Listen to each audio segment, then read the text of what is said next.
Choqués par ces drames, les Suisses ont mis la main au porte-monnaie. La somme donne le tournis. Depuis 1983, les Suisses ont donné plus d'1 milliard de francs à la chaîne du bonheur. En 2004, le tsunami en Asie du Sud-Est a entraîné le plus grand élan de solidarité. 227 millions ont été récoltés. Viennent ensuite les intempéries en Suisse en 2000, 74 millions de dons. Alors, l'argent n'est généralement ou quasiment jamais reversé sur place en tant que tel. Il va financer des services et des biens, et notamment par exemple la reconstruction ou par exemple de l'aide d'urgence. Et la plupart des biens vont être achetés localement, pour autant qu'on puisse le faire, parce qu'il s'agit de faire redémarrer l'économie locale.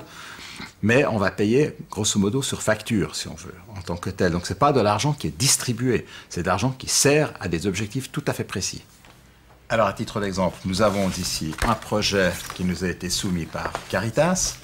Il s'agit d'une région qui se trouve légèrement au sud de Port-au-Prince et qui s'appelle Gressier. Et le projet consiste à la reconstruction d'une phase pilote de 100 maisons. Elles sont suivies ensuite plusieurs centaines d'autres maisons. C'est une région qui a bénéficié d'une aide d'urgence. Et cette reconstruction est en train, maintenant les chantiers sont ouverts, est en train d'être débuté ces jours-ci.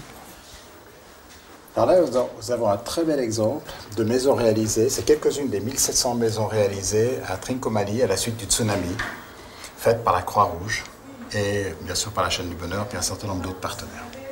Il ne faut pas oublier que la chaîne du bonheur est une émanation de la radio suisse romande en 1946, donc ça remonte maintenant à 64 ans. Et elle s'est toujours développée à l'intérieur de la SSR, et ce n'est que depuis 1983 que c'est une fondation autonome. Mais elle reste, malgré, très très proche de la SSR et des Suisses. Avec les victimes des inondations au Pakistan.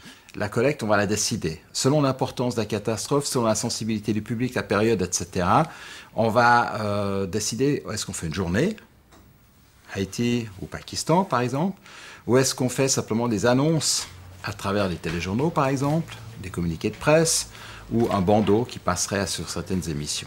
Donc ça dépend un peu de la possibilité d'intervention, de la taille de la catastrophe.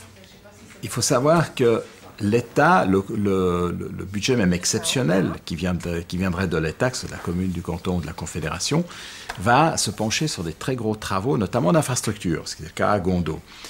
Il reste malgré tout qu'un certain nombre de gens sont touchés très personnellement. Il reste aussi que les assurances ne payent pas tout. Alors là, la chaîne du bonheur intervient premièrement pour des particuliers, et puis dans un deuxième temps pour des communes, et dans un troisième temps pour des projets communs, au sens non pas politique, mais cette fois en tant que communauté. Bien sûr, il y a plusieurs paliers de contrôle. D'abord, nous contrôlons comment l'argent est dépensé. Si c'est un projet, prenons un projet à tout petit risque, parce que c'est quelque chose qui est fait en 48 heures, à ce moment-là, c'est un rapport de distribution, par exemple, qui va faire office de contrôle. Si c'est un gros projet, type reconstruction, comme après le tsunami, le contrôle peut aller très très très loin. C'est-à-dire que nous allons engager des firmes de contrôle qui, elles, vont contrôler de manière totalement indépendante si le projet a été bien exécuté. Et ce contrôle est non seulement technique, il est technique aussi, mais il est aussi financier et il est aussi organisationnel. C'est-à-dire il est sur toute la chaîne. Nous-mêmes, nous sommes contrôlés.